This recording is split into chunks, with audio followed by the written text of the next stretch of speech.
Eu estava dando banho na minha filha quando minha irmã me ligou. Sinto muito, eu tive que fazer o que é certo para as crianças. O CPS estará aí amanhã de manhã. Ela desligou antes que eu pudesse dizer qualquer coisa. Na manhã seguinte, um investigador do CPS bateu na minha porta com 2 policiais e uma ordem judicial. Recebemos uma denúncia de abuso físico e emocional, disse o investigador. Precisamos examinar seus filhos e sua casa. Eles revistaram tudo, fotografaram minha casa inteira. Levaram minha filha Maia, de 6 anos, e meu filho Devon, de 9 anos, para salas separadas para interrogá-los. Mia saiu chorando e Devon parecia assustado. Encontramos um hematoma no braço de Devon, disse o investigador. E Maia parece nervosa perto de você. Eu disse, Devon joga futebol, ele fica com hematomas toda semana. Eles não se importaram. Estamos removendo as crianças imediatamente para a segurança delas. Elas irão para um lar adotivo de emergência. Eu disse, não, e tentei pegar a mão de Mia. Senhor, afaste-se ou os policiais irão contê-lo. Eu assisti eles colocarem meus filhos em uma van do CPS. Maia gritava por mim e Devon estava chorando. O investigador me entregou a papelada. Não entre em contato com seus filhos. Nós vamos investigar e se as alegações forem verdadeiras. Você pode pegar 20 anos. Sua audiência é em 5 dias. A primeira coisa que fiz foi ligar para o lar adotivo dos meus filhos. Eu só quero falar com eles por 1 minuto. Dizer que os amo. A mulher respondeu, sem contato significa sem contato. A violação pode resultar em acusações criminais. Ela desligou. Eu dirigi até a creche de Mia para pegar seus registros de frequência, prova de que ela era feliz lá. A diretora me parou na porta. O CPS nos instruiu a não falar com você. Sua irmã já recolheu os pertences de Mia. Ela recebeu a guarda temporária. Eu perguntei, temporária é o quê? A audiência não é daqui a 5 dias. Ela disse, colocação de emergência com a família é padrão. Sinto muito, mas você precisa sair. Fui para casa e verifiquei meu sistema de câmeras de segurança. 6 meses de filmagens mostrando jantares normais em família, ajuda com a lição de casa, histórias para dormir. Fui baixá-lo, mas o disco rígido tinha sumido, os cabos estavam cortados. Minha irmã, Clá, tinha a chave da minha casa, Treisla esteve aqui. Eu liguei para a polícia. Minha irmã invadiu e roubou evidências que provam minha inocência. O policial parecia entediado. Senhor, sua irmã tem a custódia temporária de seus filhos e ela está legalmente autorizada a recolher os pertences deles, de sua residência. Se você acredita que algo foi roubado, pode registrar um boletim de ocorrência, mas levará semanas para investigar. Eu disse, eu não tenho semanas, minha audiência é em 5 dias. Ele respondeu, então sugiro que fale com seu advogado. Liguei para o defensor público que me designaram. Expliquei tudo, as filmagens apagadas, as mentiras de Claire, a obsessão dela pelos meus filhos. Senhor, eu tenho 63 casos. O CPS encontrou hematomas em ambas as crianças. Várias testemunhas apoiam as alegações de abuso. Sua irmã tem ficha limpa,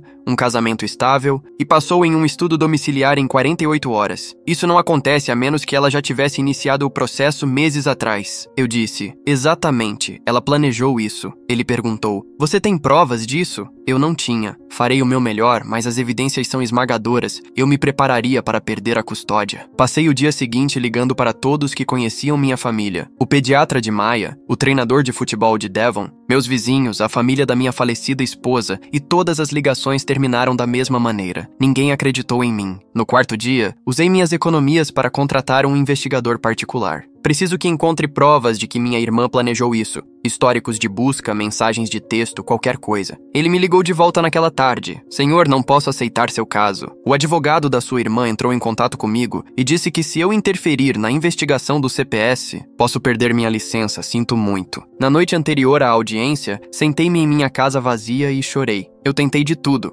Ligar para as crianças, obter evidências, falar com testemunhas, contratar ajuda, nada funcionou. Claire havia pensado em tudo. A audiência foi às 10 da manhã. Sentei-me a uma mesa com meu defensor público. Claire sentou-se do outro lado da sala com o marido. Ela parecia triste, enxugando os olhos com lenços de papel. O juiz Kramer deu início à audiência e a assistente social apresentou tudo. Hematomas, visitas à emergência, relatórios de professores, depoimentos de testemunhas de Claire. Então Claire testemunhou e ela chorou enquanto falava. Eu amo aquelas crianças como se fossem minhas. Não posso mais vê-las sofrer. Meu marido e eu temos espaço para elas, um lar estável, 2 pais. Elas merecem coisa melhor. O juiz olhou para mim. Você tem evidências que contradizem essas alegações? Meu advogado se levantou. Meritíssimo, podemos explicar os hematomas. Devon joga futebol competitivo. O juiz repetiu: "Você tem evidências?" Antes que meu advogado pudesse responder, a porta do tribunal se abriu. A melhor amiga da minha falecida esposa, Helena, entrou correndo segurando um laptop. "Meritíssimo, eu tenho provas de que ele não fez isso." O juiz Kramer franziu a testa. "Senhora, você não pode sim." Ela o interrompeu. "Por favor. Encontrei o laptop de Claire na casa dela e tenho o histórico de busca dela." O juiz fez sinal para que ela se aproximasse. Helena abriu o laptop. 4 meses atrás, Claire pesquisou como ganhar um caso do CPS e como obter a custódia do sobrinho e sobrinha, e sinais de abuso infantil para denunciar. Ela tem uma pasta com mensagens de texto falsas, modelos para fotos de hematomas, uma linha do tempo para construir um caso. Ela virou a tela. E ela tem vídeos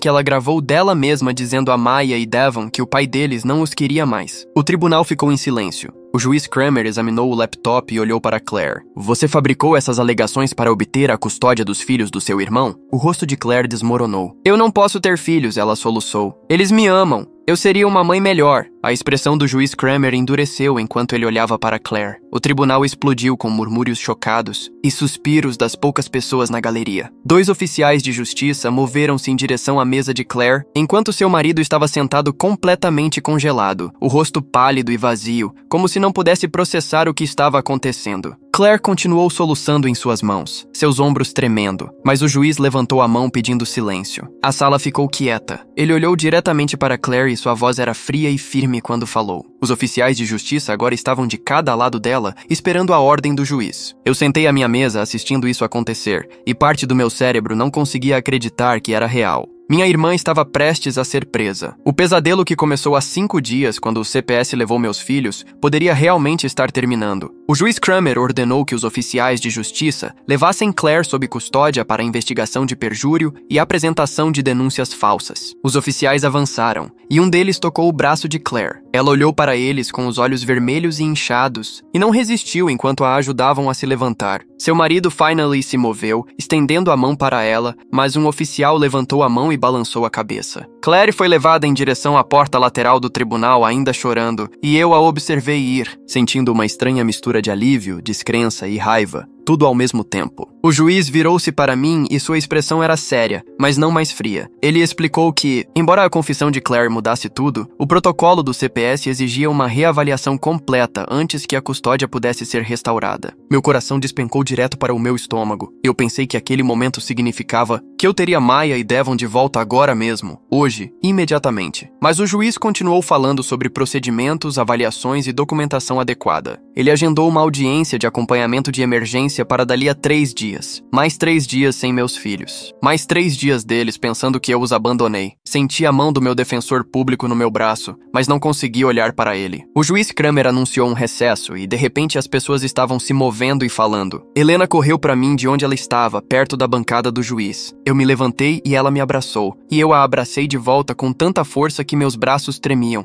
Ela estava chorando e eu percebi que também estava chorando. Ela se afastou, agarrou meus ombros e começou a explicar rapidamente. Ela foi à casa de Claire ontem para deixar algumas das coisas da minha falecida esposa, coisas que estavam guardadas. Claire não estava em casa, mas a porta estava destrancada. Helena entrou para deixar a caixa e viu o laptop aberto na mesa da cozinha. A tela mostrava uma pasta chamada Plano de Custódia. Ela olhou e encontrou tudo. O histórico de busca, as mensagens de texto falsas, a linha do tempo, os vídeos de Claire falando com Maya e Devon. Ela pegou o laptop e dirigiu direto para o tribunal esta manhã. A assistente social do CPS aproximou-se lentamente da nossa mesa, seu rosto mostrando claro constrangimento. Ela perguntou se poderia falar comigo por um momento. Eu queria gritar com ela. Queria perguntar como ela pôde destruir minha família com base em mentiras. Como ela pôde pegar meus filhos chorando e colocá-los em uma van enquanto Maya gritava por mim. Mas me forcei a manter a calma, because Clive havia me avisado que antagonizar o CPS não ajudaria. Respirei fundo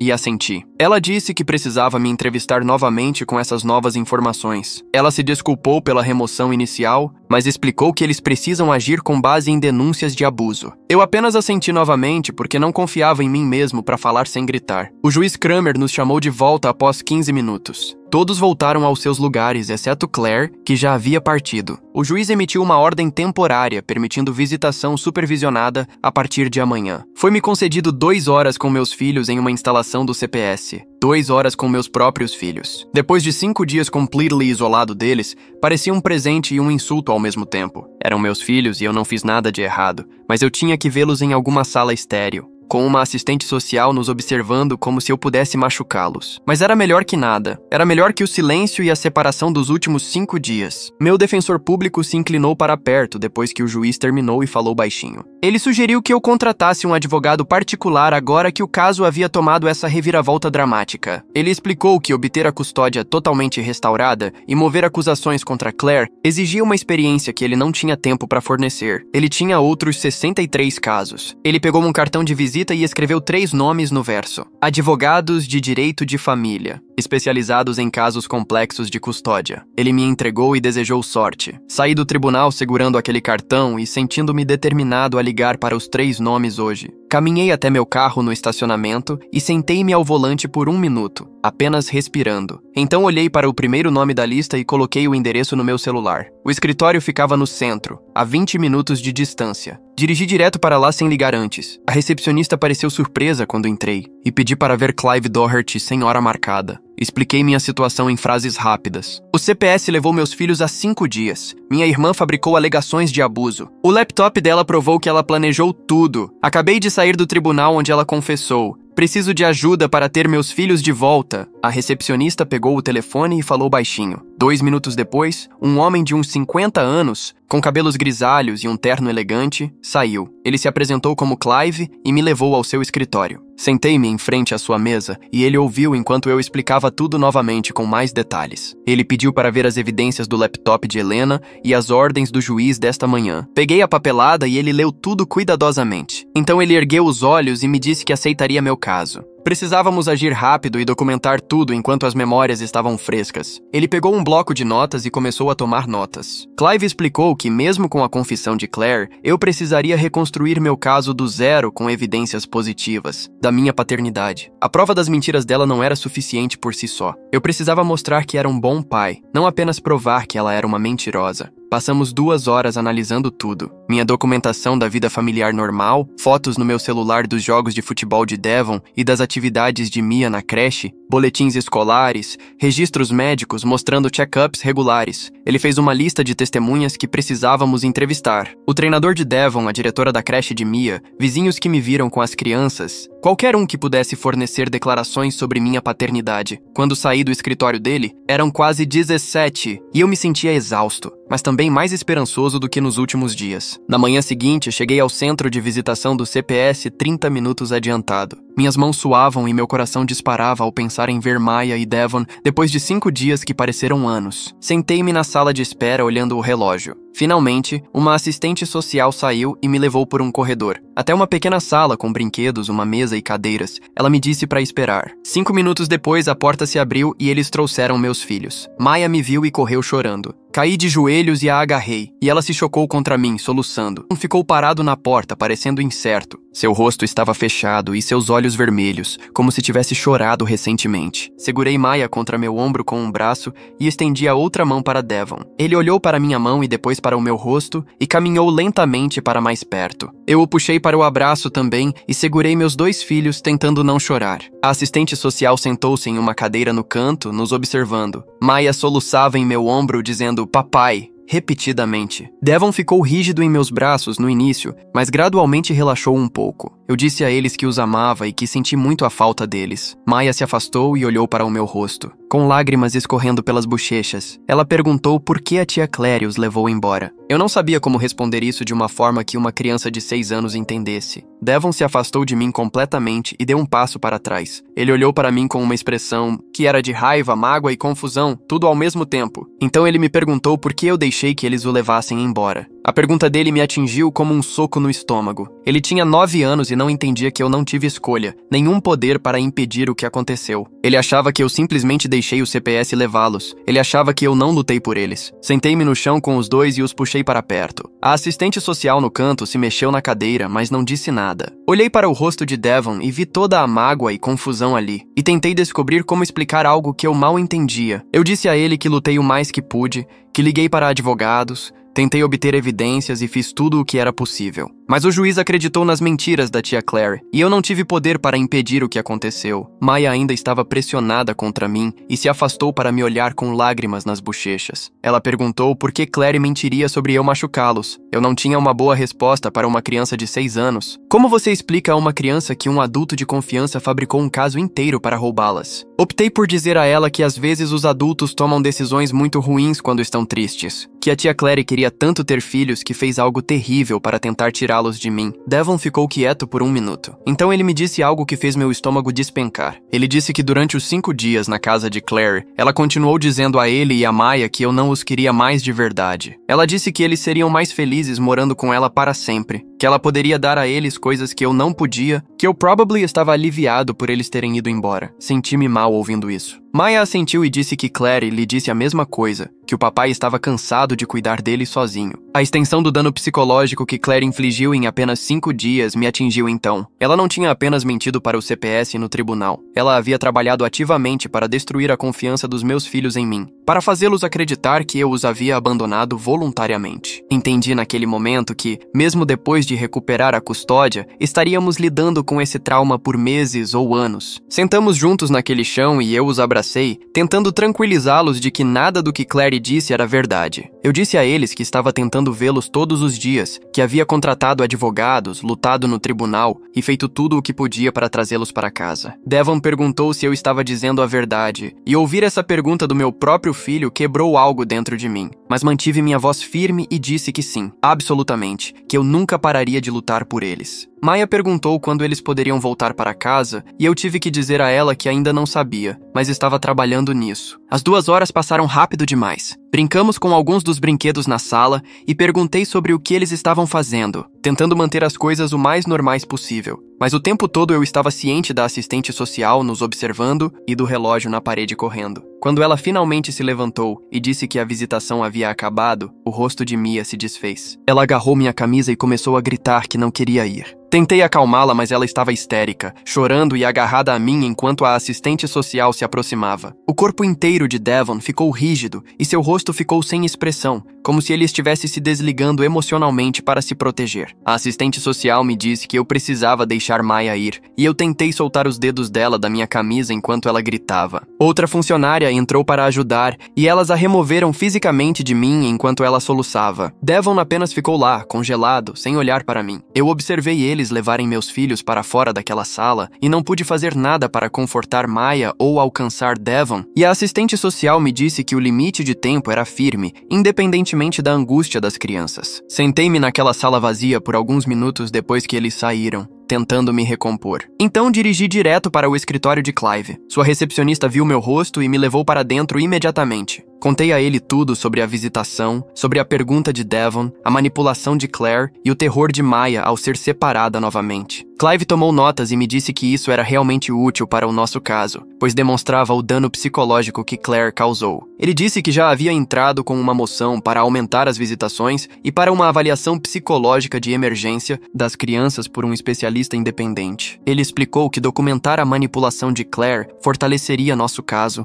e possivelmente aceleraria o processo de restauração da custódia. Saí do escritório dele me sentindo um pouco como se pelo menos alguém estivesse agindo. Naquela tarde, meu telefone tocou com um número que não reconheci. Quando atendi, o homem se apresentou como Quentin Walden, do CPS. Seu tom era completamente diferente do da assistente social original, mais respeitoso e profissional. Ele disse que estava revisando pessoalmente todo o processo à luz das novas evidências e precisava agendar uma nova entrevista de avaliação comigo para amanhã de manhã. Concordei imediatamente. Ele mencionou que já havia analisado as evidências do laptop de Helena e falado com o gabinete do juiz Kramer, e eu podia ouvir em sua voz que ele realmente acreditava em mim agora. Isso me deu uma pequena esperança de que alguém no sistema estava finalmente prestando atenção. Helena apareceu na minha casa naquela noite com comida para a viagem. Ela me fez sentar e comer enquanto limpava minha cozinha, que eu vinha negligenciando. Depois do jantar, comecei a chorar e contei a ela sobre Devon, perguntando por que eu deixei que o levassem e sobre o terror de Maya quando a visitação terminou. Helena sentou-se ao meu lado e me deixou chorar, depois me lembrou que minha falecida esposa confiava totalmente em mim como pai. Ela disse que assim que a verdade fosse totalmente documentada, as crianças entenderiam o que realmente aconteceu. Mas agora eu precisava me concentrar em ser forte por elas e passar pelo processo de avaliação. Ela ficou até tarde, e ter alguém ali que acreditava em mim fez a casa vazia parecer menos sufocante. Na manhã seguinte, cheguei ao escritório do CPS 30 minutos adiantado para minha entrevista de reavaliação. Quentin me encontrou no lobby e me levou a uma sala de conferências. Ele tinha um arquivo grosso sobre a mesa e um gravador. Ele me pediu para descrever um dia típico com Maya e Devon antes da remoção. Descrevi tudo, como eu acordava às 6 e os preparava para a escola fazendo o café da manhã enquanto Devon arrumava seu equipamento de futebol e Mia procurava seu bicho de pelúcia favorito, deixando Devon na escola primária e depois Maya na creche, meu horário de trabalho e como eu os buscava à tarde. Os treinos de futebol de Devon 3 vezes por semana, onde eu assistia da lateral, ajudando com a lição de casa na mesa da cozinha, fazendo o jantar enquanto eles brincavam, hora do banho e histórias para dormir. Todos os detalhes mundanos da paternidade solo que de repente pareciam preciosos agora que haviam sido tirados. Quentin ouviu e tomou notas, e eu pude perceber que ele estava realmente me ouvindo desta vez, em vez de apenas procurar sinais de abuso. Então ele pegou as fotos do hematoma de Devon e me pediu para explicá-lo. Peguei meu telefone e mostrei dezenas de fotos de jogos de futebol. Devon com manchas de grama nos joelhos. Devon com um arranhão no cotovelo. Devon com vários hematomas de ser derrubado durante as jogadas. Expliquei que ele jogava como meio-campista, o que significava que estava constantemente no meio da ação, sendo atingido e empurrado. Seu treinador poderia verificar que o hematoma específico que o CPS fotografou aconteceu durante um jogo particularmente difícil,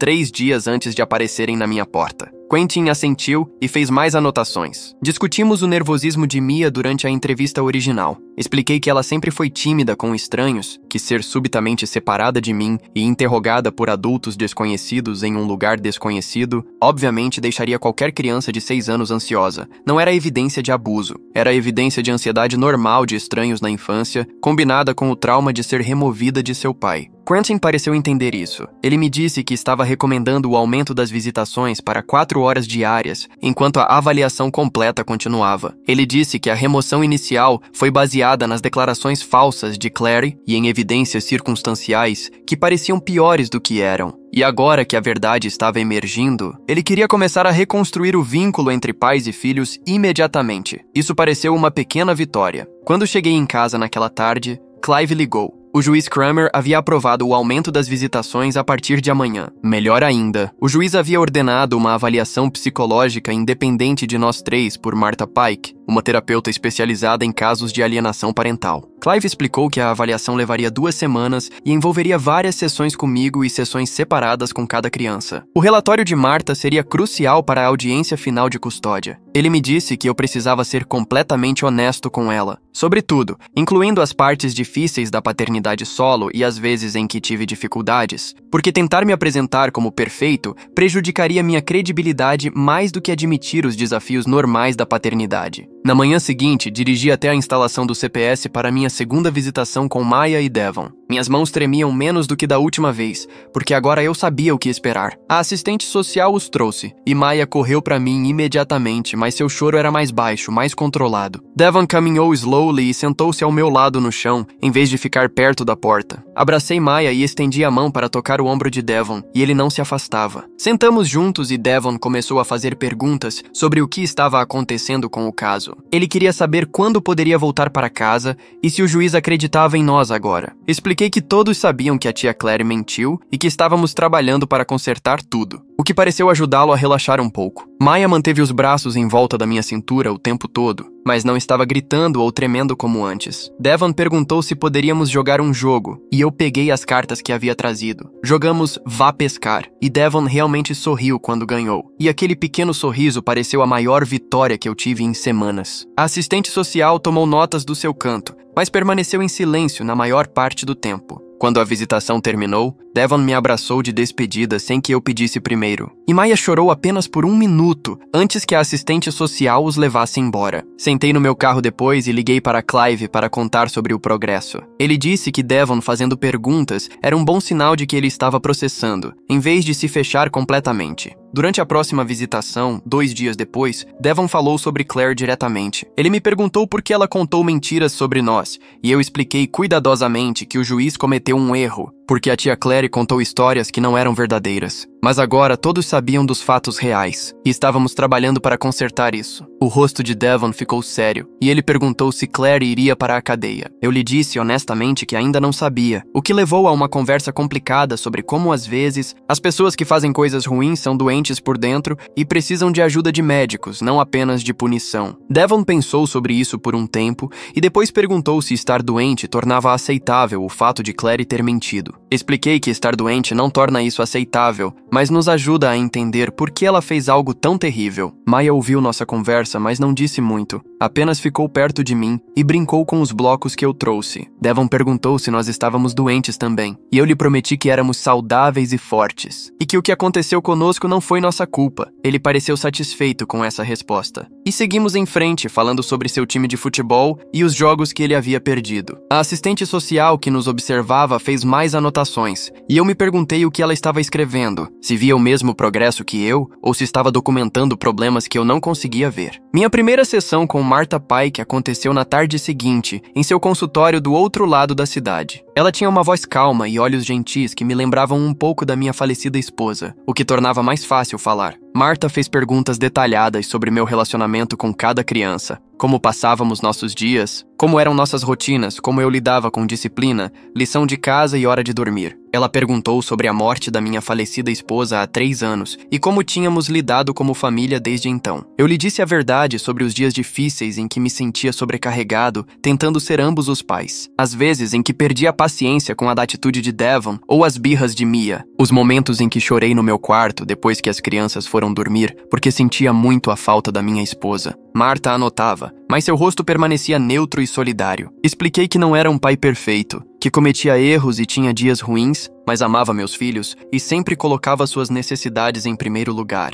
Martha assentiu e disse que a autoconsciência honesta era mais valiosa do que fingir ser impecável. Ela perguntou como eu conciliava o trabalho e a paternidade sozinho e descrevi minha rotina. O apoio de vizinhos e amigos, a forma como a família da minha falecida esposa ajudava com o cuidado das crianças quando eu precisava. Martha perguntou o que mais me assustava nessa situação e eu lhe disse que perder meus filhos permanentemente me destruiria, que eles eram a única família que me restava. Ela fez mais anotações e me disse que nos encontraríamos novamente em 3 dias. Na minha segunda sessão com Martha, ela mudou o foco para Claire. Ela perguntou sobre o relacionamento da minha irmã com as crianças antes desse incidente acontecer. Expliquei que Claire sempre fora envolvida e amorosa, que cuidava deles com frequência, assistia aos jogos de futebol de Devon e levava Maya ao parque. Eu disse a Martha que Claire parecia uma tia dedicada, que genuinamente se importava com as crianças, o que tornava sua traição ainda mais chocante. Martha perguntou se eu havia notado algum sinal de alerta, de instabilidade ou obsessão, e admiti que não tinha visto nada preocupante. Claire parecia normal, prestativa, solidária. Eu disse a Martha que agora me sentia culpado por não ter percebido quaisquer sinais que deveriam estar lá, por não proteger meus filhos de alguém que eu deveria ter reconhecido como perigosa. Martha disse que pessoas manipuladoras muitas vezes são hábeis em esconder suas verdadeiras intenções até atacarem, que não era minha culpa por confiar na minha irmã. Ela perguntou como Claire havia reagido à morte da minha esposa, e lembrei que Claire ficara arrasada, que ajudara a planejar o funeral e ficara conosco por 1 semana depois. Martha anotou isso e fez mais perguntas sobre o casamento de Claire e suas dificuldades com a infertilidade. Contei a ela o que sabia, o que não era muito, porque Claire sempre fora reservada sobre esse assunto. Martha disse que estava construindo um quadro completo da dinâmica familiar para entender como essa situação se desenvolveu. Na semana seguinte, Martha agendou sessões separadas com Maya e Devon. A assistente social os levou ao consultório de Martha, enquanto eu esperava no saguão, sem permissão para participar das conversas. Andei de um lado para o outro na sala de espera por 1 hora enquanto Martha falava com Devon, e depois mais 1 hora enquanto ela se encontrava com Maya. Quando saíram, as 2 crianças pareciam cansadas, mas bem. Devon me disse que Martha era legal e que eles tinham jogado enquanto conversavam. Maya disse que fez desenhos para Martha, Eu queria perguntar o que eles haviam discutido, mas sabia que as sessões eram privadas. Clive havia explicado que a confidencialidade era padrão e que a opinião profissional de Martha seria baseada em evidências, não em emoção. Ainda assim, esperar pelo relatório dela parecia uma tortura. Quando o futuro dos meus filhos dependia do que ela concluísse. Levei as crianças de volta ao lar adotivo e as abracei na despedida. Depois fui para minha casa vazia, e tentei não pensar em todas as maneiras como isso ainda poderia dar errado. Clive ligou naquela noite para saber como foi e contei a ele sobre as sessões. Ele me lembrou que Martha era especialista em casos de alienação parental e que sua avaliação teria um peso significativo com o juiz. Uma semana após a revelação no tribunal, um detetive da polícia ligou para o meu celular. Ele disse que estavam investigando a invasão de Claire e o roubo da minha filmagem de segurança, e queria saber se eu queria prestar queixa. Eu disse que precisava falar com meu advogado primeiro e liguei para Clive imediatamente. Clive disse que registrar a queixa estabeleceria um padrão de comportamento criminoso e premeditação, o que fortaleceria o caso para manter Claire longe dos meus filhos permanentemente. Senti-me em conflito porque Claire ainda era minha irmã, apesar do que ela havia feito, e parte de mim não queria acumular mais acusações criminais além de tudo o mais. Mas Clive me lembrou que Claire havia planejado isso por meses, que ela havia destruído deliberadamente evidências que poderiam ter impedido que meus filhos fossem levados. Liguei de volta para o detetive e disse que queria prestar queixa. Ele disse que precisariam que eu fosse à delegacia para dar uma declaração formal e fornecer documentação do que foi roubado. Passei a tarde seguinte na delegacia de polícia repassando tudo, descrevendo o sistema de segurança, o disco rígido desaparecido e os cabos cortados. O detetive tirou fotos, preencheu formulários e me disse que o caso seria encaminhado à promotoria para a acusação. No dia seguinte, dirigi até a antiga creche de Maia para falar com Rita Campos. Encontrei-a na sala de aula principal, ajudando um grupo de crianças com um projeto de arte. Quando ela me viu, sorriu e veio imediatamente. Perguntei se ela estaria disposta a fornecer uma declaração por escrito sobre minha paternidade para a audiência de custódia. Rita disse que sim, sem hesitar, e me disse que ficara horrorizada quando o CPS apareceu para recolher as coisas de Mia. Ela disse que em 2 anos de entregas e buscas diárias, ela nunca tinha visto nada preocupante em minhas interações com minha filha. Rita descreveu como Mia sempre corria para mim animada na hora de ir embora, como eu era paciente e gentil, mesmo quando Mia estava cansada e mal-humorada, como eu me voluntariava para passeios escolares e festas de feriado. Ela disse que Mia falava de mim constantemente na creche, sempre dizendo que seu pai era o melhor. Rita me deu seu endereço de e-mail e disse que enviaria a declaração para Clive até o final da semana. Agradeci e senti um pequeno peso sair dos meus ombros,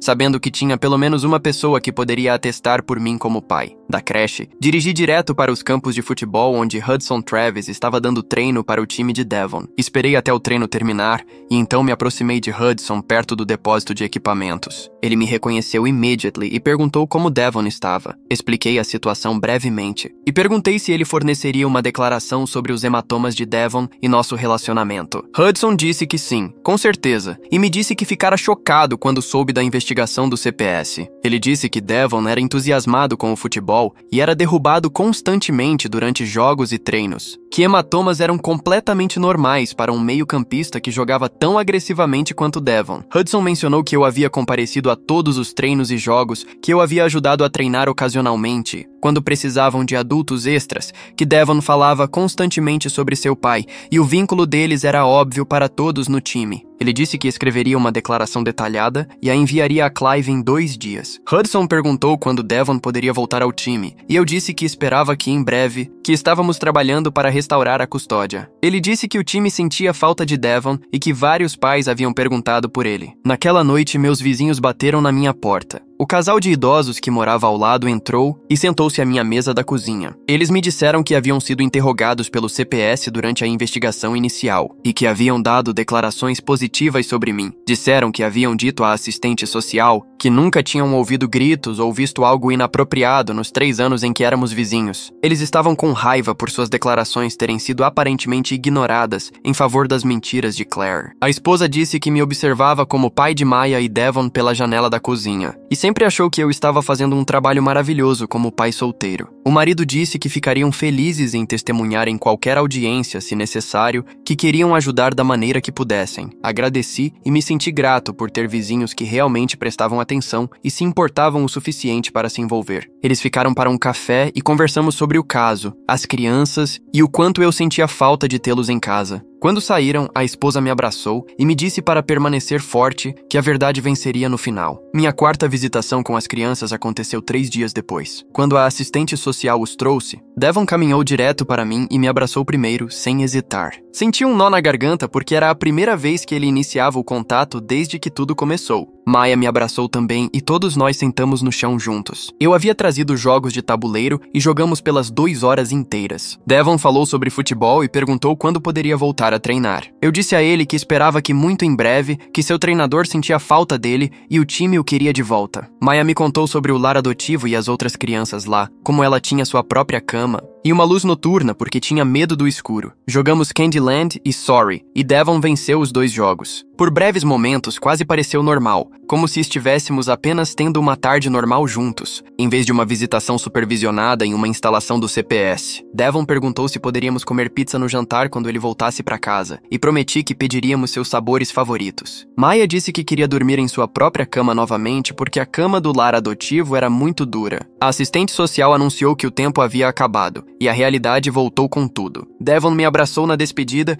e disse que me amava, e tive que lutar para não chorar na frente dele. Maya se agarrou a mim e a assistente social teve que gentilmente afastá-la. Observei-o sair e sentei-me sozinho na sala de visitação por alguns minutos, tentando me recompor antes de dirigir para casa. 2 semanas depois, Marta terminou sua avaliação e enviou seu relatório ao tribunal. Meu telefone tocou naquela tarde e vi o nome de Clive na tela. Atendi antes do segundo toque. Ele me disse que o relatório era fortemente a meu favor, que Marta concluiu que eu era um pai capaz e amoroso, que as crianças estavam indo muito bem antes de serem levadas e que Claire as havia deliberadamente virado contra mim durante o tempo em que teve a custódia. Sentei-me no sofá porque minhas pernas pareciam fracas. Clive continuou falando, lendo partes do relatório em voz alta, e cada frase parecia uma prova de que eu não estava louco, que eu não havia imaginado ser um bom pai. O relatório dizia que a raiva de Devon em relação a mim vinha diretamente das mentiras de Claire, não de quaisquer problemas reais em nosso relacionamento antes. Marta escreveu que ambas as crianças mostravam sinais claros de terem sido manipuladas e que precisavam de terapia para lidar com o trauma de serem separadas de mim. Ela recomendou nos colocar juntos novamente imediatamente, com suporte terapêutico para nós 3. Clive disse que este relatório basicamente garantia que eu recuperaria a custódia na audiência final. Agradeci a ele umas 5 vezes e depois sentei-me sozinho na minha sala de estar, olhando para o nada, tentando acreditar que esse pesadelo poderia realmente acabar em breve. Liguei para minha vizinha e contei a notícia, e ela começou a chorar ao telefone,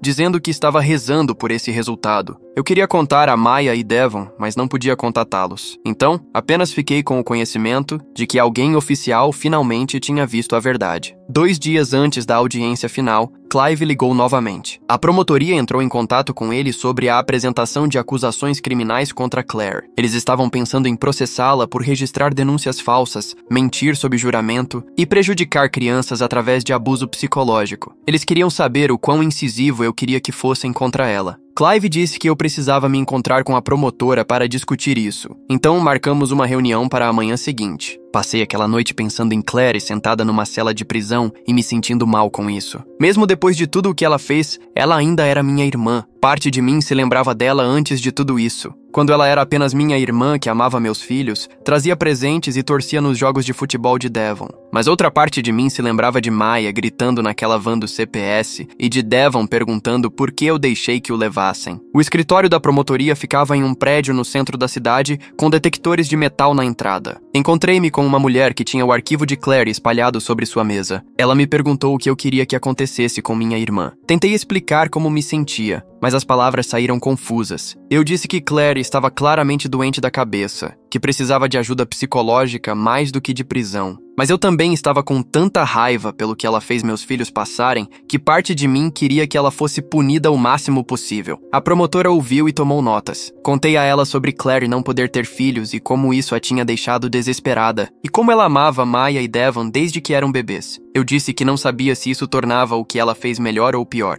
A promotora perguntou se eu estaria disposto a testemunhar se o caso fosse a julgamento, e eu disse que sim, porque meus filhos mereciam que alguém os defendesse oficialmente, mesmo que isso significasse testemunhar contra minha própria irmã. Clive explicou depois que meus sentimentos não controlavam se o Estado processaria Claire ou não. Em casos criminais, é o Estado quem processa, não eu, então a promotoria poderia seguir adiante, mesmo que eu não quisesse. Mas minha cooperação e testemunho seriam muito importantes se as coisas fossem a julgamento. A promotora nos disse que estavam pensando em oferecer a Claire um acordo judicial em vez de ir a julgamento. O acordo incluiria tratamento de saúde mental obrigatório e liberdade condicional, em vez de pena de prisão séria, por causa de seus problemas de saúde mental. Clive disse que isso fazia sentido dadas as circunstâncias, e pouparia as crianças de terem que testemunhar no tribunal. Concordei que manter Maya e Devon fora de um tribunal parecia a escolha certa, mesmo que parte de mim ainda quisesse que Claire enfrentasse um júri pelo que fez. Na noite anterior à audiência final de custódia, não consegui dormir. Fiquei deitado na cama, olhando para o teto, pensando em tudo que poderia dar errado. E se o juiz encontrasse algum problema técnico com a avaliação de Martha? E se o advogado de Claire tivesse algum truque em que não tínhamos pensado? E se o CPS mudasse sua recomendação no último minuto? Eu sabia racionalmente que as evidências estavam completamente a meu favor agora, que o relatório de Martha e todas as declarações das testemunhas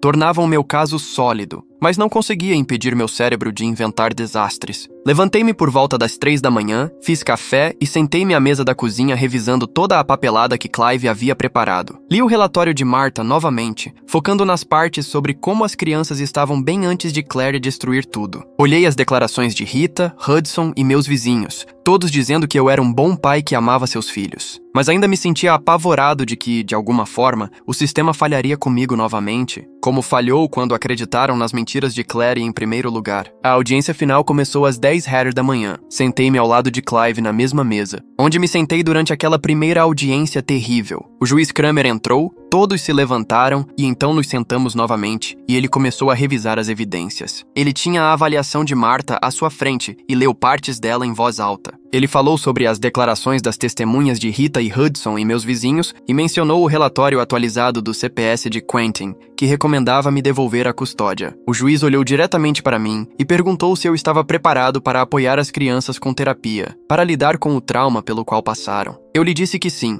absolutamente. O que quer que precisassem, eu faria qualquer coisa para ajudá-los a se curar disso. Minha voz tremeu um pouco quando disse isso, mas eu estava falando sério. Clive havia me preparado para essa pergunta, e eu havia praticado minha resposta. Mas dizê-la ao juiz enquanto o futuro dos meus filhos estava em jogo, fez parecer completamente diferente de praticar no escritório de Clive. O juiz Kramer revisou mais alguns papéis, fez mais algumas perguntas e então deu sua sentença. Ele disse que a custódia total me foi restaurada imediatamente a partir de hoje. Senti meu corpo inteiro fraquejar de alívio. O juiz continuou falando, dizendo que nós três teríamos que fazer terapia familiar por pelo menos 6 meses, o que eu teria concordado de qualquer maneira. Então ele emitiu uma ordem de restrição, impedindo Claire de contatar a mim ou as crianças, e encaminhou o caso dela à promotoria para a acusação criminal. Ele disse que as ações dela eram muito sérias para simplesmente serem ignoradas, que ela havia causado danos reais que precisavam de consequências reais. Mal ouvi a última parte porque estava tentando não chorar no tribunal.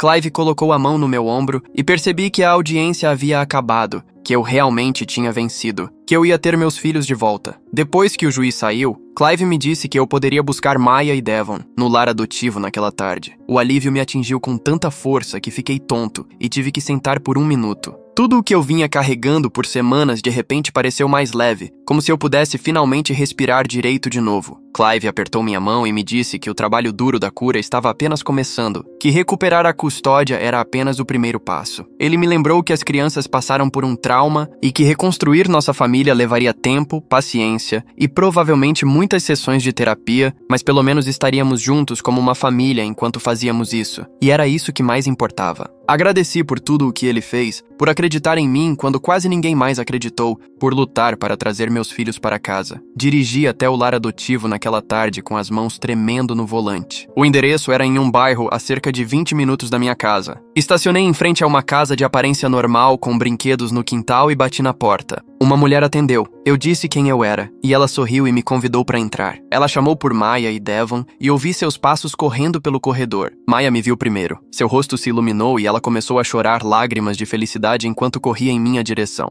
Caí de joelhos e a peguei em um abraço, segurando-a com força enquanto ela soluçava em meu ombro. Devon veio mais devagar, parecendo cauteloso, mas esperançoso, como se tivesse medo de acreditar que isso era real. Estendi um braço para ele se aproximou e me deixou puxá-lo para o abraço também. Os pais adotivos ficaram para trás e nos deram espaço, e a mulher me disse que as crianças falavam de mim constantemente, perguntando todo dia quando poderiam voltar para casa. Ela disse que tinham sido boas crianças de se cuidar, mas que claramente sentiam minha falta terrivelmente. Suas palavras ajudaram a aliviar um pouco da minha preocupação sobre danos permanentes da nossa separação. Me fizeram pensar que talvez pudéssemos realmente nos recuperar desse pesadelo que Claire nos causou. Peguei suas mochilas e bichos de pelúcia com os pais adotivos e agradeci por cuidarem de Maya e Devon. Caminhamos para o meu carro na entrada da garagem e eu os prendi em seus assentos, minhas mãos tremendo levemente enquanto eu encaixava os cintos de segurança. Sentei-me no banco do motorista por um momento antes de ligar o motor e me virei para olhá-los. Eu disse a eles que estávamos indo para casa e ficaríamos juntos, que ninguém poderia nos separar novamente. O rosto de Devon parecia preocupado e ele perguntou se a tia Claire poderia levá-los embora novamente. Prometi a ele que havia uma ordem judicial impedindo-a de chegar perto de nós, que o juiz havia oficializado e ela não poderia quebrar essa regra. Ele assentiu lentamente e vi seus ombros relaxarem um pouquinho, embora seus ais ainda parecessem incertos. Maya estendeu a mão e agarrou a minha pelo vão entre os bancos, apertando-a com força. Dirigi para casa devagar, verificando o espelho retrovisor constantemente, para olhar seus rostos e ter certeza de que estavam realmente ali comigo. A casa parecia diferente quando entramos, como se fôssemos todos estranhos tentando lembrar como viver juntos. Maya não largava minha mão e me seguiu da sala para a cozinha quando fui pegar lanches para eles. Devon sentou-se no sofá e me observou com atenção, seu corpo tenso como se estivesse esperando algo ruim acontecer. Tentei agir normalmente e perguntei se queriam ver TV ou jogar um jogo, mas tudo parecia forçado e estranho. We have you on camera, user. The neighbor's ring cam caught you slashing my tires and keying the door. Right before you... Me. That's impossible. My boss, Mark, he saw me. He's right here. 9:15. You're lying. And my apartment. Going to jail. I stared at my phone, my blood running cold. 9:15 a.m. in my office at 9. I had a Zoom call with the Chicago branch. Mark. Okay, user? You look like you just saw a ghost. Me. My ex, Chloe. She's accusing me of and vandalizing it. She said she has a video. 9:15 this morning. Mark. 9:15? We were on that Zoom call at 9:15. You were sitting right there. That's crazy. She must be mistaken. Me. She's sending the Mark's expression fusion. Okay, don't panic. We'll show them the server logs, the Zoom testimony. It's a mistake. Later, 2 uniformed officers walked into our office. 1. User, please step out with us. The entire sales floor went silent. I felt dozens on me as I walked out with the officers. Mark following close behind. Me. Officer Stan, my ex-girlfriend filed a report, but there's been a huge misunderstanding. Office all morning. Mark. It's true, officer. We were on a video conference from 9 to 10:30. His desk. Officer 2, holding up. Then can you explain? He played a video. Grainy for ring the street, but unmistakably me. Or rather, someone who exactly like me. Same build, same haircut, wearing the same blue North Face jacket I wore to work every day. He calmly slashed the tires of Chloe's red Mini Cooper, carved a long scratch down the side with a key, and then, using like my spare key, got it away. Stampedly read 19. Me. That's not me. How is that possible? Right here, Officer 1. Sir, we also found the vehicle abandoned from here. Your ex-girlfriend, who states you've been harassing her. Me. She's been harassing me? She's framing me. Please put your hands behind your back. They cuffed me in the lobby of my job. Mark. Officers, this is insane. I have a time-stamped video recording in a meeting at 9:17. You can't just ignore a digital alibi. Officer 2. Sir, we have video of you at the station. For now, he's coming with us. I was processed and thrown in a holding cell. Mark arrived 2 hours later with my lawyer, David. User, this is a mess, but a solvable one. Mark, show me the Zoom. Mark opened his laptop and there on screen, presenting a slide deck to the Chicago team. The laptop's clock in the corner of the screen clearly showed the 9:17 a.m. David, verifiable alibi, 2 place once. This is fantastic. To drop this immediately, he called in the lead detective, a woman named Harding. David. Detective, my client had alibi. He was on a recorded multi-person video conference at the exact moment of the crime. You have the wrong man. Harding, I've seen the ring video count. Alibis can be faked. Mark, how do you fake a live Zoom call with 12 people? The server logs, the IP addresses, and it's all verifiable. Harding, size. Let me see. Mark played it again. Harding intently. Harding, okay, that's compelling. But the video also compelling. One of these videos is lying. David. Detective, what about Chloe, the accuser? Has she ever filed a false report before? Harding, her record. but I'll look into this. For now, your client can post bail. $1,000. I didn't have that kind of money. Mark, in an incredible act of kindness, 10% bond to get me out. Mark, I know you didn't disuser. We're going to fight it. HR is suspending you. They can't have an employee facing a felony on the sales floor. I was out of jail, but I was out of a job and no idea how to prove my innocence. Against a video of my own face. I got back the spare key and my blue North Face jacket. It wasn't in my closet. Chloe still had a key to my turned it after the breakup. She had stolen my key and my jacket to frame me. But how did she get someone else just like me? It's a doppelganger. It's weak, user. The prosecution will argue you hired someone to sit at your desk.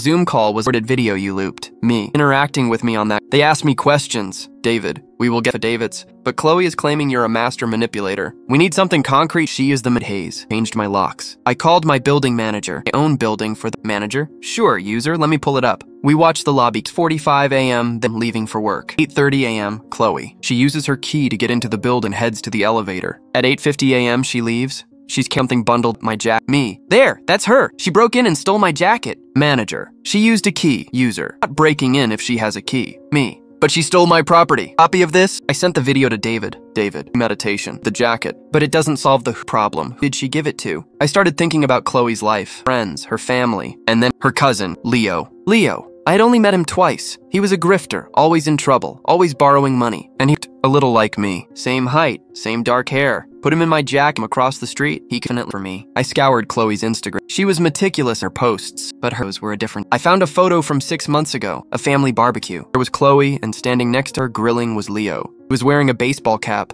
but the resemblance was undeniable. I sent the picture to David. David, oh, this is our guy. Now David hired an investigator. The PI tracked Leo down in 2 days. He was staying at a cheap motel. He was driving a red Mini Cooper.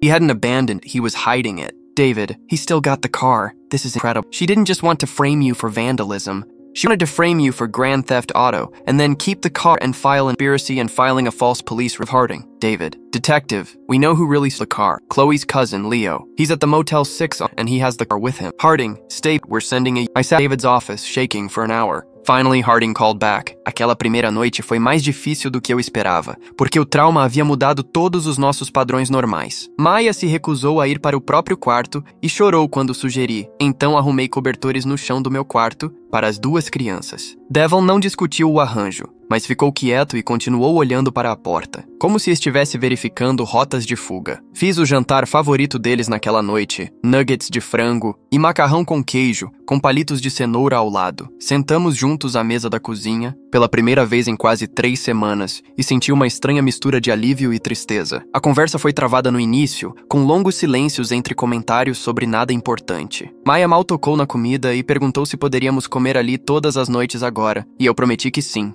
Devon eventualmente começou a falar sobre seu time de futebol e a perguntar se podia voltar a treinar, o que pareceu um progresso. Gradualmente, eles começaram a falar sobre coisas normais de criança, como escola e amigos, e senti que talvez pudéssemos encontrar o caminho de volta para quem éramos, antes de Claire destruir nosso senso de segurança. Depois do jantar, jogamos um jogo de tabuleiro na sala de estar e deixei que ganhassem sem que parecesse óbvio. Naquela noite, Maya teve um pesadelo e acordou gritando por mim por volta das 2 da manhã. Corri para o chão do meu quarto onde ela estava dormindo e a segurei enquanto ela chorava em meu ombro. Ela me disse que sonhou que a tia Claire vinha levá-la embora de novo e que eu não conseguia impedir. Balancei-a de um lado para o outro e disse que era apenas um sonho, que estávamos seguros agora e juntos. Mas percebi que, embora estivéssemos fisicamente juntos na mesma casa, o dano psicológico levaria muito mais tempo para cicatrizar do que eu esperava initially. Devon acordou também e sentou-se em seu cobertor, nos observando com olhos assustados. Nossa primeira sessão de terapia familiar com Marta aconteceu 3 dias depois que voltamos. Levei as crianças ao consultório dela em um prédio no centro da cidade e sentamos em uma sala de espera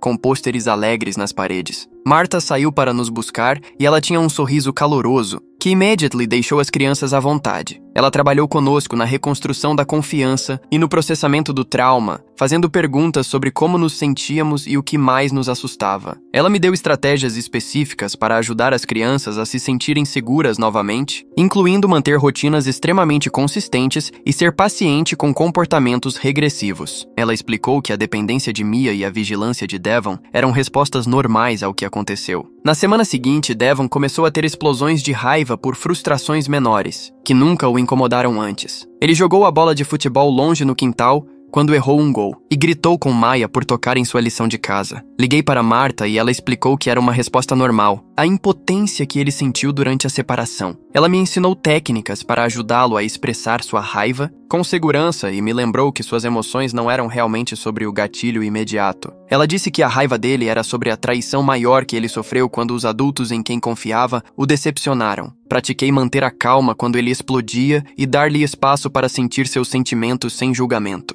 Maya desenvolveu ansiedade de separação e teve problemas para ir à creche pela primeira vez na vida. Ela chorava e se agarrava a mim na hora de deixá-la, implorando para que eu não a deixasse lá. Rita foi compreensiva e trabalhou comigo para criar um plano de transição gradual, onde eu ficava nos primeiros 15 minutos todas as manhãs. Mas partia meu coração ver minha filha, anteriormente confiante, com tanto medo de ficar longe de mim. 2 semanas depois que voltamos, Devon explodiu comigo durante a lição de casa, por causa de um problema de matemática que ele não conseguia resolver. Ele jogou o lápis sobre a mesa da cozinha e gritou que eu era um pai ruim porque deixei que fossem levados. Suas palavras me atingiram em cheio e senti meu peito apertar com culpa e dor. Mas Marta havia me preparado para este exato momento durante nossas sessões. Então, em vez de ficar na defensiva, respirei fundo. Reconheci sua raiva e disse que ele tinha permissão para estar bravo com o que aconteceu conosco, que seus sentimentos eram válidos. Sentamos juntos no sofá e tivemos uma longa conversa onde expliquei novamente que o juiz tomou uma decisão baseada em mentiras. Eu disse a ele que lutei todos os dias para tê-los de volta, que nunca parei de tentar. Devon chorou e admitiu que sabia que não era realmente minha culpa, mas estava com raiva de qualquer maneira, porque alguém deveria tê-los protegido do que aconteceu. Eu disse a ele que esse sentimento fazia todo o sentido e que eu também estava com raiva de toda a situação.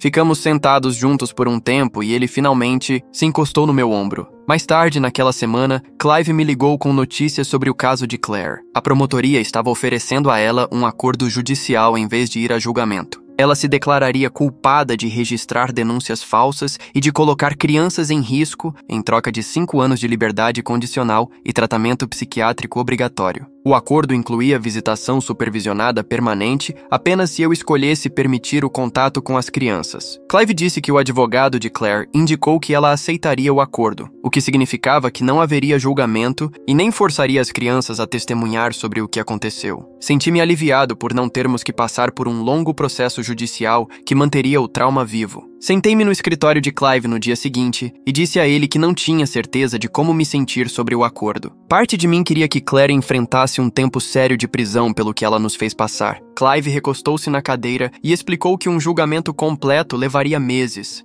talvez até 1 ano. Sentávamos no banco perto do grande carvalho e conversávamos com ela sobre nossa semana, contando sobre os gols de Devon, a arte de Maya e como estávamos lentamente ficando bem novamente. As crianças pareciam encontrar conforto naquelas visitas de domingo, como se a mãe delas ainda fizesse parte da nossa família, mesmo não estando mais fisicamente aqui. Uma tarde, recebi uma carta do advogado de Claire. Dentro havia uma nota curta perguntando se Claire poderia enviar cartões de aniversário para Devon e Maya. A carta enfatizava que Claire não estava solicitando nenhum contato direto ou visitas, apenas permissão para enviar cartões em seus aniversários. Liguei para Marta para discutir o assunto antes de tomar qualquer decisão. Ela disse que cortar Claire completamente poderia criar mais perguntas e ressentimento mais tarde, quando as crianças tivessem idade suficiente para se perguntar por que eu impedi todo o contato. Mas ela também enfatizou que qualquer interação precisava ser cuidadosamente controlada e que as crianças deveriam entender que era eu quem tomava as decisões sobre o envolvimento de Claire em suas vidas. Conversei com Devon e Mia separadamente sobre isso. Devon deu de ombros e disse que achava que cartões seriam aceitáveis desde que ele não tivesse que vê-la. Mia perguntou se os cartões teriam coisas ruins neles e eu prometi que leria cada cartão antes de entregá-los. Enviei uma carta de volta através do advogado dizendo que Claire poderia enviar cartões, mas sem presentes e sem pedidos de contato. O aniversário de Devon veio primeiro. O cartão chegou 1 semana antes do seu 10º aniversário e eu o abri para verificar o conteúdo antes de mostrá-lo. Claire havia escrito uma mensagem simples dizendo que esperava que ele tivesse um aniversário maravilhoso e que lamentava tê-lo machucado. Não havia manipulação ou culpa, apenas um pedido de desculpas direto e votos de feliz aniversário. Dei o cartão a Devon depois do jantar e o observei ler em silêncio. Ele olhou para mim e perguntou se pessoas que fazem coisas ruins podem se tornar boas novamente. frente. Sentei-me ao lado dele e disse honestamente que não sabia a resposta para essa pergunta. Expliquei que a tia dele estava doente e recebendo ajuda de médicos, e que talvez um dia, quando ele fosse mais velho, pudesse decidir por si mesmo se queria ter um relacionamento com ela. Mas agora meu trabalho era mantê-lo e a Maya seguros,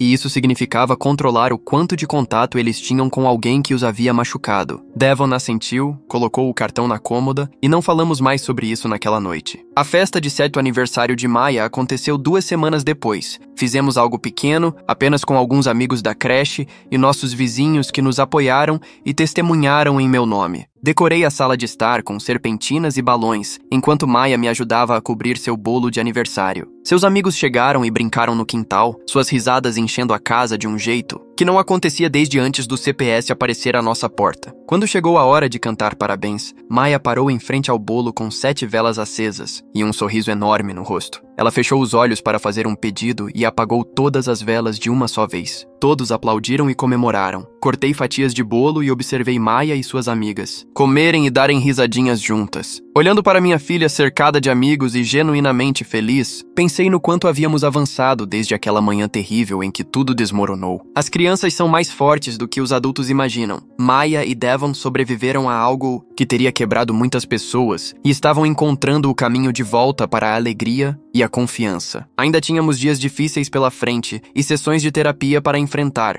mas sentado na minha sala de estar assistindo à festa de aniversário de Mia, senti-me esperançoso sobre nosso futuro pela primeira vez em meses. 6 meses se passaram com sessões de terapia semanais, onde Marta nos observou reconstruir lentamente o que Claire havia quebrado. Marta agendou uma avaliação de progresso em seu consultório e sentei-me à sua frente enquanto ela revisava suas anotações dos últimos meses. Ela me disse que tínhamos feito um progresso notável na reconstrução da confiança e no processamento do trauma, embora ainda não estivéssemos completamente curados. A avaliação mostrou que as explosões de raiva de Devon haviam diminuído significativamente e a ansiedade de separação de Maya havia melhorado para níveis gerenciáveis. Marta recomendou reduzir nossa frequência de terapia de sessões semanais para quinzenais, o que pareceu uma validação real de que estávamos genuinamente avançando, em vez de apenas sobreviver. Saí do consultório dela me sentindo mais leve do que em meses, porque alguém especializada nesse tipo de trauma achava que estávamos realmente indo bem. 2 semanas após aquela avaliação, Devon voltou do treino de futebol pulando de empolgação e me disse que havia entrado para o time principal. Ele me perguntou se eu queria ser seu assistente técnico, e vi isso como um sinal significativo de que ele confiava em mim novamente, e me queria envolvido nas coisas que importavam para ele. Concordei imediatamente, sem nem pensar no tempo que isso exigiria, porque era Devon escolhendo me deixar entrar em seu mundo novamente. Passei minhas noites, depois que as crianças iam para a cama, assistindo a vídeos de técnicas de treinamento no YouTube e lendo artigos sobre o desenvolvimento do futebol juvenil. O técnico principal me enviou planos de treino e instruções de exercícios, e eu os estudei como se fossem os documentos mais importantes que já li. Ser grato por esta oportunidade de reconstruir nosso vínculo através de algo que Devon amava fez valer a pena todo o estudo noturno. Eu estava no supermercado 3 semanas depois, empurrando meu carrinho pela seção de hortifruti, quando vi uma das vizinhas que havia dado uma declaração apoiando as alegações de Claire. Ela estava escolhendo maçãs, e quando levantou o olhar e me viu, seu rosto ficou vermelho. Ela se aproximou e, sem graça, tentou se desculpar enquanto segurava sua cesta de compras. Eu não estava pronto para perdoá-la ainda, mas consegui ser civilizado em vez de ir embora. Eu disse a ela que esperava que ela fosse mais cuidadosa ao acreditar em acusações sem provas no futuro. Expliquei que a declaração dela quase destruiu minha família permanentemente, e que Maya e Devon sofreram porque as pessoas escolheram acreditar em mentiras em vez de fazer perguntas. Ela gaguejou mais desculpas e eu apenas assenti e empurrei meu carrinho por ela em direção ao corredor de cereais. Minhas mãos tremiam enquanto eu pegava uma caixa do cereal favorito de Devon, mas me senti orgulhoso por não ter gritado com ela, embora parte de mim quisesse. Maya começou a primeira série no final de agosto, com muito menos ansiedade do que eu esperava. Quando a levei para a sala de aula naquela primeira manhã, a professora dela se apresentou e me disse para ligar se surgisse alguma preocupação durante a transição. A primeira reunião de pais aconteceu em outubro, e eu me sentei na cadeira minúscula ao lado da mesa de Maya, enquanto a professora pegava uma pasta com os trabalhos dela. A professora me disse que Mia estava indo bem, acadêmica e socialmente, e que ela estava observando sinais de trauma contínuo, mas via uma criança feliz e bem ajustada que falava com orgulho do pai. Ela sabia da nossa situação porque a escola ela havia sido informada durante a investigação do CPS e ela queria que eu soubesse que Mia parecia genuinamente contente. Olhei para as folhas de matemática e os diários de leitura de Mia e vi evidências de uma criança que estava prosperando, em vez de apenas sobrevivendo. Devon e eu tivemos uma conversa em uma noite de novembro enquanto limpávamos depois do jantar e ele estava secando a louça ao meu lado na pia. Ele me disse que estava feliz por estarmos juntos novamente e que lamentava por ter ficado com tanta raiva de mim antes. Larguei o prato que estava lavando e me virei para encará-lo completamente. Eu disse a ele que não tinha nada pelo que se desculpar e que sua raiva era completamente justificada, dado o que havia acontecido conosco. Expliquei que estava orgulhoso do quanto ele havia trabalhado duro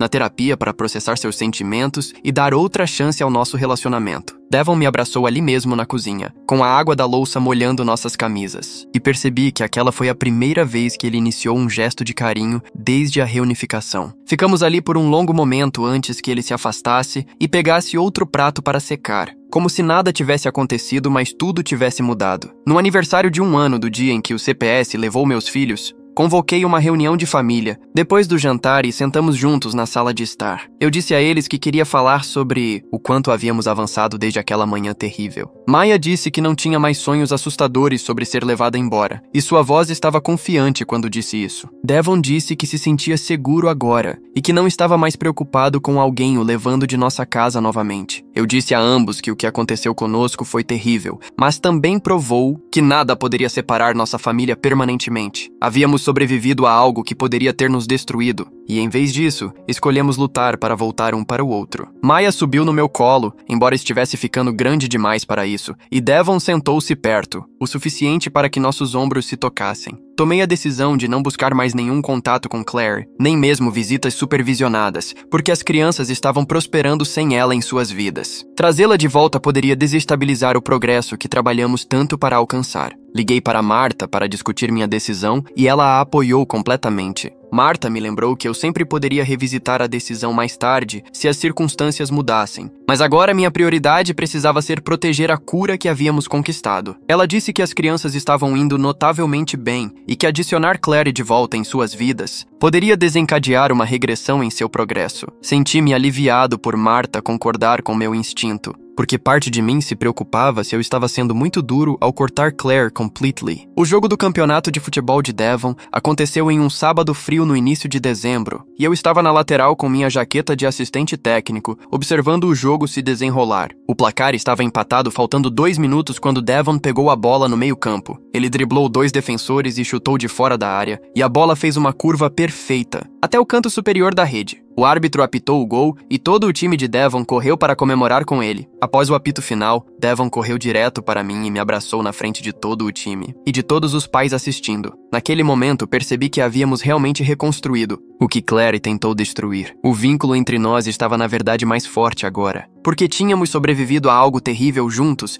e escolhido lutar para voltar um para o outro. Maya me disse uma noite, na hora de dormir em meados de dezembro, que me amava até a lua e de volta infinitas vezes. Essas eram as palavras exatas que minha falecida esposa costumava dizer às crianças antes de morrer. Ouvir essa frase da minha filha pareceu uma bênção da minha esposa, como se ela estivesse me dizendo que eu cumpri minha promessa. Apesar de tudo o que aconteceu, eu cuidei dos nossos filhos e mantive nossa família unida. Coloquei Maya na cama, beijei sua testa e disse que também a amava até a lua e de volta infinitas vezes. Sentei-me na beira da cama dela por alguns minutos extras depois que ela adormeceu, apenas observando-a respirar pacificamente. Clive me ligou alguns dias antes do Natal para dizer que Claire havia completado seu primeiro ano de tratamento psiquiátrico. A terapeuta dela relatou progresso significativo na abordagem dos problemas de saúde mental subjacentes que motivaram suas ações. Clive me lembrou que isso não me obrigava a permitir contato e que a decisão permanecia inteiramente minha. Agradeci pela atualização e disse que estava genuinamente feliz por Claire estar recebendo ajuda. Expliquei que meu foco permanecia no bem-estar dos meus filhos e que eles estavam melhores, sem a presença dela em suas vidas. Clive disse que entendia completamente e que continuaria a me atualizar sobre a situação de Claire, mas não me pressionaria sobre decisões de contato. Desliguei o telefone telefone, olhei para a árvore de Natal que Devon e Maya haviam me ajudado a decorar no fim de semana anterior e tive a certeza de que estava fazendo a escolha certa para nossa família. Nossa última sessão de terapia com Martha aconteceu em uma tarde de terça-feira no final de outubro, após 10 meses de encontros semanais. Nós três sentamos em seu consultório, como tantas vezes antes, enquanto ela sorria para nós e dizia que havíamos feito o trabalho árduo de curar juntos. Ela disse a Maya e Devon que eles sempre poderiam voltar se precisassem, mas que ela se sentia confiante de que agora tínhamos as ferramentas para lidar com os desafios como uma família. Devon perguntou se isso significava que estávamos consertados, e Martha riu e explicou que as famílias nunca estão completamente consertadas porque a vida continua nos lançando novos problemas. Mas havíamos aprendido a conversar sobre coisas difíceis e a apoiar um ao outro. Maya abraçou Martha em despedida e agradeceu por nos ajudar, o que me fez chorar um pouco, porque minha filha de 6 anos entendia o quanto todos nós havíamos nos esforçado para ficar bem novamente. Saímos daquele consultório pela última vez e me senti grato pela ajuda de Martha, mas também orgulhoso por termos lutado para voltar a ser uma família de verdade. No domingo seguinte à tarde, fomos ao parque onde havíamos espalhado as cinzas da minha falecida esposa há 3 anos. Devon e Maya correram para brincar nos balanços, enquanto eu sentava em nosso banco de sempre, observando-os rir e correr um atrás do outro. O sol estava quente e o parque estava cheio de outras famílias fazendo coisas normais de fim de semana. Observei meus filhos brincarem juntos, sem medo ou tristeza pesando sobre eles, e percebi que tínhamos escolhido não deixar o que Claire fez nos definir para sempre. Não éramos a mesma família que éramos antes de tudo isso acontecer, mas estávamos inteiros novamente, de uma maneira diferente. Isso era o suficiente para mim. Estávamos seguindo em frente juntos,